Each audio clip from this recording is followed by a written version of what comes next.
Ella dijo, no me toques, no te acerques a mí, así que me fui para siempre. Ahora se está derrumbando. No me toques, no te acerques a mí. No lo gritó. No lo susurró. Lo dijo como si fuera una línea ensayada frente al espejo. Yo me quedé allí, con una mano a medio camino, suspendida sobre la curva de su hombro. En ese momento me di cuenta de que no había tocado a mi esposa en 47 días. Ni un roce accidental de dedos. Ni una rodilla contra la suya en el sofá. Ni siquiera un abrazo medio dormido en la oscuridad. Nada. 47 días. Ella llevaba la sudadera azul marino que le compré la Navidad pasada. Tenía el pelo mojado. Había en ella un olor a la colonia de otra persona. No era la mía. Di un paso atrás, no porque estuviera enfadado, sino porque de repente me sentí como si estuviera entrando sin permiso, como si hubiera llegado por error a la casa de un extraño. Las paredes seguían siendo del mismo beige. El azulejo de la cocina seguía desconchado. El salón aún tenía la misma mancha de grasa de cuando derramé salsa para pasta 3 años atrás. Pero la mujer frente a mí no era la misma persona que una vez se durmió en mi regazo viendo documentales de naturaleza. Ella se dio la vuelta como si nada hubiera pasado y abrió la nevera. Se nos acabó la leche de avena, dijo. ¿Puedes comprar mañana? No respondí. Fue entonces cuando noté que la pantalla de su teléfono se iluminaba sobre la encimera. Una vista previa del mensaje. Todavía pienso en esta mañana. Eres increíble. Sin nombre, solo un emoji de corazón. Ella no me vio leerlo. Ni siquiera notó que yo seguía allí de pie. Salí por la puerta principal sin decir nada. Pasé junto al buzón que pinté para su cumpleaños y junto al coche que me dijo que no aparcara demasiado cerca del seto. Caminé hasta que me ardieron las piernas y se me cerró la garganta. Esa noche dormí en la habitación de invitados. Ella no preguntó por qué. A la mañana siguiente publicó una foto de su café en Instagram con el pie de foto, nuevos comienzos. Yo no me había ido aún, pero ella sí. Ese fue el día en que dejé de esperar a que volviera y comencé a preparar su final. Porque si ella pensó que no me toques ahora era un límite, no tenía idea de lo que yo era capaz de hacer una vez que dejé de suplicar por ser amado. Ella no llamó a la puerta de la habitación de invitados esa noche. Yo esperé. Esperé escuchar pasos, el crujido del suelo del pasillo, cualquier señal de que le importaba que no estuviera a su lado. No hubo nada. A las 2:14 de la madrugada abrí mi teléfono y recorrí nuestros viejos mensajes, de antes de que todo se volviera robótico. Sus te quiero de entonces no tenían motivo. Ahora no llegaban. Todavía recuerdo uno de hace 2 años que decía, tú haces que el mundo sea menos cortante. Esa versión de ella había desaparecido. A la mañana siguiente tarareaba en la cocina, una canción pop alegre. Yo me senté al borde de la cama de invitados escuchando, preguntándome si había soñado la noche anterior. Entonces oí vibrar su teléfono. No una vez ni 2, sino 5. Conté. Para el tercer timbre ya se reía durante la llamada. Reía en voz baja. No como antes, cuando nos reíamos por comedias románticas o por nuestro intento fallido de bailar salsa. Esta risa era distinta. Ahí dejó de tratarse de celos. Se convirtió en certeza. No la confronté. Eso me habría convertido en otro obstáculo en su día. En cambio, empecé a documentar. Guardé capturas de pantalla, tomé fotos de su teléfono cuando se iluminaba y sincronicé su calendario con mi tableta cuando no miraba. No sabía aún qué buscaba, pero sabía que necesitaba pruebas. No para los tribunales ni para los amigos. Las necesitaba para no dudar de mí mismo. El viernes siguiente me dijo que iba a una clase de arte en el centro, un taller de 3 horas sobre técnicas de acuarela. Me ofrecía llevarla. Sonrió con demasiada dulzura y dijo, no hace falta, cariño. Te aburrirías mortalmente. Cariño. Una palabra que no había usado conmigo en meses. Así que la seguí. Esperé 30 minutos después de que se fuera, luego tomé mi coche, mantuve distancia y la seguí hasta que entró en el aparcamiento lateral de un hotel. Observé desde la otra acera mientras salía. No llevaba material de pintura. Llevaba lencería. Reconocí la pequeña bolsa roja de la tienda que solía evitar por ser demasiado llamativa. Un hombre con una chaqueta color carbón le abrió la puerta antes de que llamara. No parecía alguien reciente. No entré ni armé un escándalo. Tomé la foto. Una sola foto de ellos juntos en la puerta. De ella sonriendo como no me había sonreído en 2 años. La guardé en 3 cuentas en la nube. Cuando volvió a casa esa noche, con el cabello aún húmedo, me miró sentado a la mesa del comedor como si yo estuviera fuera de lugar. ¿Cómo estuvo tu clase? Pregunté. Fue expresiva, dijo. Pintamos rosas. La miré a los ojos. Qué curioso. Volviste sin tu pincel. Por un segundo pensé que su expresión se quebró. Luego sonrió y dijo: «Estás interpretando cosas otra vez». No respondí. Me levanté, cogí mi chaqueta y salí. No para siempre. Al día siguiente lloró. No delante de mí. Lo vi en las imágenes de la cámara de seguridad que había instalado 2 semanas antes. No tenía idea de que esto no había terminado. No la confronté después de la foto. Ya no me interesaban las explicaciones. Quería que lo revelara sola. Así que empecé algo silencioso y controlado. Cancelé los pedidos automáticos de la compra. Ella lo notó al tercer día. ¿Olvidaste el pedido semanal? Puede ser. Luego dejé de responder a sus mensajes de inmediato. Horas, a veces todo el día. Siempre educado. Lo siento, estuve ocupado. Después dejé de preguntarle cosas. Me convertí en un reflejo. Cuando lo notó, empezó a inquietarse. Se arregló más. Sugirió un viaje para reconectar. Ahí supe que lo sentía. La mejor jugada fue la que no vio venir. Imprimí la foto del hotel y la puse dentro de una tarjeta en blanco. Una semana después, cuando salió a un baby shower, la dejé en su cajón de maquillaje. Ese día hice una maleta y conduje 3 horas al norte, a la cabaña de mi primo Héctor. No dejé nota. Apagué el teléfono al llegar. Durante 2 días no existí. Cuando lo encendí había 12 llamadas perdidas y 6 mensajes. No respondí. Al día siguiente volví a casa. Ella estaba en el umbral, descalza, sin dormir. ¿Por qué dejarías esa foto así?, preguntó. Siempre dijiste que odiabas las sorpresas, respondí. No grité. No acusé. No hay nada que contar. Tú ya lo viviste. Esa noche intentó recuperar el control. Preparó la cena. Puso la mesa. No hablé. A mitad de la comida dijo: «Así que lo sabes desde hace un tiempo. Desde la primera vez que dijiste que estabas cansada y tu teléfono estaba en silencio». Más tarde la encontré sentada en el vestidor, mirando una caja con cartas mías. «Nunca quise que esto fuera una guerra», dijo. Entonces pregunté: «¿Cuándo dejé de importarte?». «Porque quería sentirme deseada», susurró. A la mañana siguiente no se fue. Yo sí. Alquilé un apartamento. Hice una maleta. Dejé el resto. En su almohada dejé un sobre con una transferencia bancaria con la mitad de los ahorros. Salí sin hacer ruido. Y cuando cerré la puerta, no sentí que dejaba mi hogar. Sentí que por fin entraba en él. Pensé que habría mensajes, llamadas, quizá incluso un mensaje de voz con palabras cuidadosamente elegidas como arrepentimiento o error. Pero las primeras 48 horas no hubo nada. Sin contacto, sin notificaciones, solo el zumbido bajo de la soledad en ese pequeño apartamento de esquina, con paredes beige, un grifo que goteaba y ningún recuerdo impregnado todavía. Y esa fue la parte extraña. La paz no se sintió como un alivio al principio. Se sintió como un shock, como después de un choque en el que sales ileso, pero tu cerebro no ha alcanzado a tu cuerpo. Seguía esperando que ella entrara por la puerta, aún con esa sudadera holgada, aún oliendo a la colonia que no era la mía. Pero nunca lo hizo. Y entonces me di cuenta de algo. Darla. Sí, usaré su nombre ahora. No me estaba buscando. Estaba esperando a ver si yo volvía arrastrándome. Había confundido mi silencio con vacilación. Lo que no sabía era que yo no estaba decidiendo. Estaba observando. 2 días después de irme, finalmente se puso en contacto. No con un mensaje ni con una llamada. Publicó una foto de ella en el patio trasero, descalza, con el viento moviéndole el cabello lo justo para que pareciera cinematográfico. Pie de foto, sigo en pie. Miré esa publicación durante mucho tiempo. Tenía 12 me gusta y un comentario de alguien llamado Adrián M. Siempre lo fuiste. Hice clic en el nombre. Perfil privado, pero la foto era familiar, la chaqueta color carbón, la entrada del hotel, el mismo hombre que había sostenido la bolsa roja de la boutique para ella. Lo había capturado en mi teléfono semanas atrás, congelado en esa única imagen condenatoria. Y ahora comentaba abiertamente bajo sus publicaciones, como si hubiera ganado algo. Lo que me perturbó no fue el comentario, sino que ella lo dejara ahí, visible, intacto. Me estaba poniendo a prueba o, peor aún, no le importaba. No reaccioné. Lo dejé estar. Pero empecé a planear de nuevo. Sabía que revisaría los movimientos bancarios. Sabía que vería la división y se preguntaría a dónde había ido mi mitad. Así que abrí una nueva cuenta, transferí el dinero de inmediato y luego envié una última transferencia a un nombre que no veía desde hacía años. Mi hermana, la que Darla siempre decía que era demasiado dramática y crítica.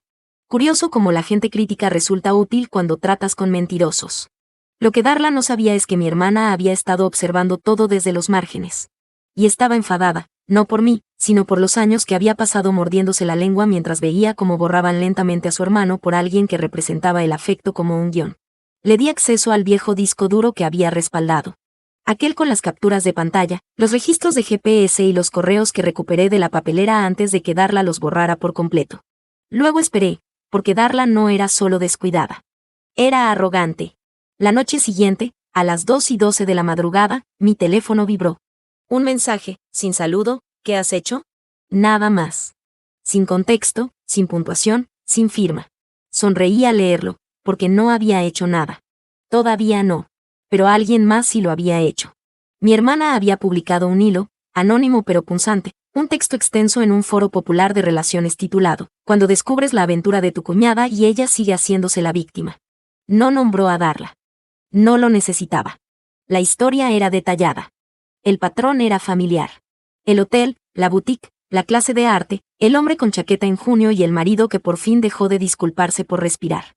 En cuestión de horas, los comentarios se multiplicaron. Gente preguntando, otros especulando, haciendo capturas de pantalla, comparando.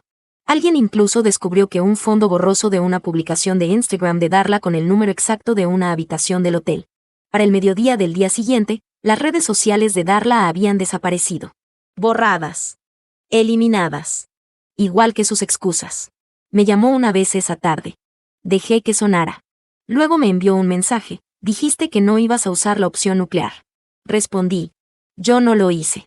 Tú lo hiciste. Yo solo dejé de protegerte de la explosión. No contestó. Y entonces supe que por fin lo había entendido. Esto no era venganza. Era exposición.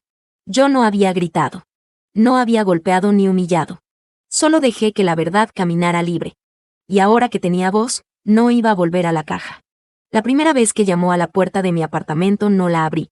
No por miedo, ni por rencor, ni para probar algún punto mezquino. No la abrí porque quería que sintiera, aunque fuera por un minuto, lo que era quedarse fuera de algo que antes había tenido. Se quedó allí casi 15 minutos, según la cámara que había instalado sobre la puerta. No lloró. No gritó. Solo se quedó quieta. Una silueta de alguien que por fin entendía que el silencio podía ser permanente. No volvió al día siguiente, pero el mundo sí volvió hacia ella.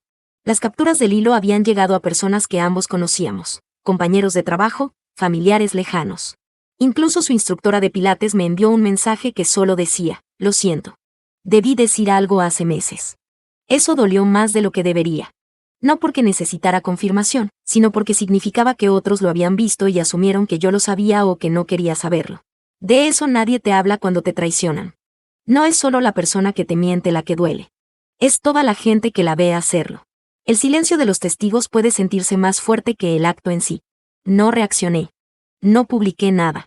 No respondí. Dejé que Darla cayera en el vacío que ella misma había creado. Ya no la estaba protegiendo. 3 días después de que el hilo explotara, volvió a llamar. Esta vez contesté. Su voz era plana, como la de alguien hablando a través de una pared de humo. ¿Crees que esto te hace parecer fuerte? No respondí de inmediato. Dejé que la pregunta quedara suspendida. No, dije al final. Creo que me hace parecer honesto. Soltó una risa burlona, hueca. ¿Sabes cuánto he perdido en una semana? ¿Quieres decir atención? Eso dio en el blanco. Guardó silencio. Actúas como si nunca hubieras cometido errores, dijo después. ¿Qué hice exactamente mal, Darla? Pregunté. ¿Olvidé cambiar el aceite de tu coche? ¿No noté tu corte de pelo a tiempo? ¿Te amé demasiado en silencio mientras dejabas de respetarme? No hubo respuesta. Si buscas una justificación, vas a necesitar algo mejor que ya no me inspirabas. El silencio que siguió fue limpio. Luego dijo. Quiero ir a terapia de pareja, solo para entender que salió mal. Yo ya lo entiendo, respondí. Le expliqué que algunas personas no engañan por infelicidad, sino porque no soportan ser amadas sin caos. Que necesitaba fricción para sentirse real. Y que cuando le di paz, lo convirtió en vacío. No me amaste mal, susurró. Solo me amaste de una forma que yo no podía corresponder. Terminé la llamada sin dramatismo. Por favor, no vengas más aquí. No queda nada que recuperar. Pero volvió. No para verme a mí, sino a mi hermana. Se presentó en su casa ese fin de semana. Mi hermana me llamó furiosa. Le había pedido aclarar las cosas. Mi hermana le pidió que se fuera. Al no hacerlo, le entregó un sobresellado. Dentro había impresiones de un chat grupal que yo no había visto. Mensajes de meses atrás. Capturas de ella burlándose de lo desconectado que yo estaba, presumiendo de los fines de semana en el hotel y diciendo que podía entrenarme para desaparecer sin pelear. Eso me hizo temblar las manos. No de tristeza, sino de certeza. No esperaba que apareciera en mi oficina. Pero lo hizo. Vestida de negro, esperando junto al ascensor. Mi compañero Felipe me avisó. No respondí. Me serví café. 10 minutos después, se fue. Esa noche me escribió, por favor, 5 minutos. Lo ignoré. No estaba castigándola. Simplemente ya no tenía nada que dar. Luego llegó el mensaje que no pude ignorar, ya no estoy con él. Lo leí con calma. No cambiaba nada. Pensaba que esto era por él. Respondí con lo único que aún tenía peso. No me destruiste por con quien te acostaste, Darla. Me destruiste por la facilidad con la que me viste desmoronarme y no dijiste nada. No volvió a enviar mensajes esa noche, pero publicó a la mañana siguiente. Era una foto vieja de nosotros, tomada hacía 3 años en un lago de Montana. Yo sostenía un pez que no había pescado. Ella se reía al fondo. El pie de foto decía, hay cosas que no puedo arreglar, pero nunca olvidaré la manera silenciosa en que él mantenía todo unido. La publicación consiguió más de 200 me gusta, incluido uno de su examante. Era casi poético. Estaba intentando repintar el pasado con nostalgia pública, como si eso pudiera suavizar la verdad. Pero la nostalgia sin responsabilidad es solo manipulación con un envoltorio más bonito. Una semana después me envió una carta certificada. Dentro había una página mecanografiada. Sin encabezado ni firma. Solo una línea, no esperaba romperte. Pensé que eras inquebrantable. Creo que ahí fue cuando finalmente entendí lo que esto había sido para ella. Un experimento. No engañó por pasión, por anhelo ni por un error arrollador. Lo hizo para probar los límites de mi amor. Y cuando no me derrumbé como esperaba, cuando me reconstruí en silencio, no supo cómo llorar lo que había roto. Porque nunca quiso perderme. Solo quería ver cuánto podía doblarme antes de hacerme añicos. Pero yo nunca me hice añicos. Desaparecí.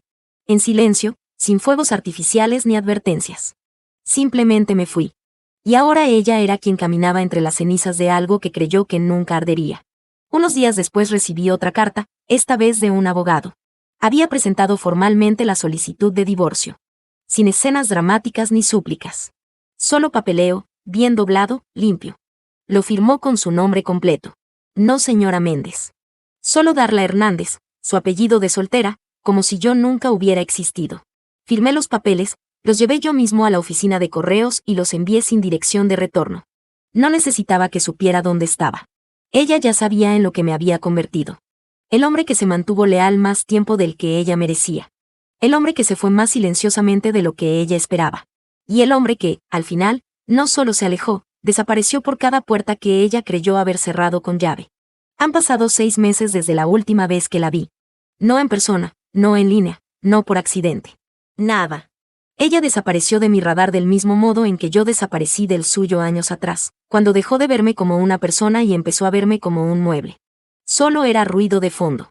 Algo estable que nunca tuvo que ganarse. Y esa es la parte más extraña de todo. No la odio. Pensé que lo haría. Pensé que cargaría con la amargura como una segunda columna vertebral, pero nunca llegó. Ni siquiera cuando supe que se mudó a otro estado. Ni cuando un amigo en común me dijo que empezó a salir con alguien nuevo, discretamente esta vez. Sin publicaciones ni drama. Finalmente aprendió el costo de ser descuidada con el alma de alguien. Pero para entonces, yo ya me había curado más de lo que esperaba. Algo cambió en mí después de firmar esos papeles. No de forma dramática ni cinematográfica. No hubo euforia. Solo un regreso lento y silencioso a mí mismo. Al yo que no había visto en años. El hombre que se reía sin esperar permiso. El hombre que hacía tortitas a medianoche porque le apetecía. El hombre que pintaba en el garaje aunque no fuera bueno en ello. Volví a pintar. Paisajes malos, principalmente. Atardeceres que parecían sorbete derretido. Árboles con demasiadas ramas. Pero me encantaba. Me recordaba que hacer algo solo por placer es un acto de rebelión en un mundo que nos enseña a medirlo todo. Hice nuevos amigos. No del tipo que pregunta qué pasó, sino del tipo que pregunta qué viene después. Una de ellas se llama Malena. Lleva la librería cerca de mi nuevo lugar. La conocí cuando me sorprendió reorganizando los libros por color en lugar de por género. No se molestó. Se rió y dijo: yo también hago eso cuando estoy evitando algo. Empezamos a hablar, luego a caminar, luego a compartir cosas que ni siquiera sabíamos que aún recordábamos. Le conté sobre el divorcio en la segunda semana. No quise fingir que era algo distinto de lo que era, alguien que se estaba curando. No se inmutó. Asintió y dijo: no pareces roto. Pareces reconstruido. Esa frase se quedó conmigo. Porque, por primera vez en mucho tiempo, me sentí reconstruido. No pegado. No remendado. Entero. Con una forma distinta, pero entero. El fin de semana pasado volví a ese mismo lago en Montana. No por nostalgia. Necesitaba comprobar que podía regresar sin cargar con su peso. Me paré en el muelle, en el mismo lugar, con la misma brisa. Esta vez no sostenía un pez que no había pescado. Sostenía un pequeño lienzo que había pintado la noche anterior. No era nada especial. Solo el lago, los árboles y un hombre de pie en el borde. No esperando. Solo estando. Dejé la pintura en un banco cercano con una nota en la parte de atrás. Quien solía ser no es una prisión. Puedes salir cuando estés listo. No sé quién la encontró. Tal vez alguien que la necesitaba. Todo lo que sé es esto. No necesité un cierre de su parte porque me lo di a mí mismo. Y ese fue el adiós más pacífico que he dicho jamás. No olvides suscribirte a tu canal preferido de historias, Crónicas de Reddit.